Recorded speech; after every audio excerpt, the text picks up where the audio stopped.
आपल्यासोबत भारतीय जनता पार्टीचे आमदार राम कदम आहेत. सर, आज विरोधकाकडून पुन्हा एकदा आंदोलन करण्यात आलं. आज खास करून डॉक्टर बाबासाहेब आंबेडकर यांचा अवमान करणाऱ्या भारतीय जनता पार्टीचा निषेध असो अशा प्रकारच्या घोषणाबाजी विरोधकांनी दिलेल्या आहेत. काय भारतीय जनता पार्टीने सातत्याने डॉक्टर बाबासाहेब आंबेडकर यांचा अवमान केलेला आहे अशा प्रकारची घोषणा काँग्रेसच्या आमदारांनी दिलेली आहे. याच विधिमंडळाच्या पायऱ्यावरती आंदोलन केलं. आता विरोधी पक्षाकडे काही मुद्देच उरले नाहीत, तर त्याच्यामुळे लोकांची दिशाभूल करणं आणि ज्या मुद्द्यांमध्ये तथ्य नाही असे मुद्दे उपस्थित करणं हे त्यांचं काम आहे. आता लोकसभेचा विषय घ्या. परमपूज्य डॉक्टर बाबासाहेब आंबेडकरांना दोनदा लोकसभेत पराभूत काँग्रेसनं केलं. देशाला स्वातंत्र्य मिळाल्यानंतर पहिल्यांदा पंतप्रधान होण्याचा खरा अधिकार विद्वत्तेच्या जोरावर, ज्ञानाच्या जोरावर डॉक्टर बाबासाहेब आंबेडकरांचा होता. त्यांना नाही केलं पंतप्रधान काँग्रेसनं.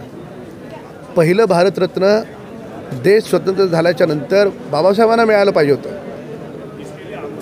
पण 50 वर्ष लागली. 1990ला जेव्हा भारतीय जनता पार्टीच्या समर्थनावर पहिल्यांदा सरकार आलं त्यावेळेस बाबासाहेबांना भारतरत्न मिळालं. हे विसरणार आहे का काँग्रेस? तर त्याच्यामुळे काँग्रेसचा खरा चेहरा, दोन्ही बाजूनी ढोल वाजवणारा चेहरा समोर आला.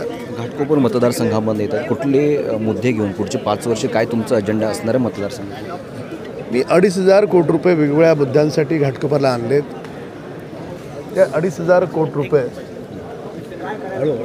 त्याची कामं उभी करणं याची प्राथमिकता आहे. भारतीय जनता पार्टीचे आमदार राम कदम. मी गुणवंत दांगा, DRV न्यूज, मुंबई.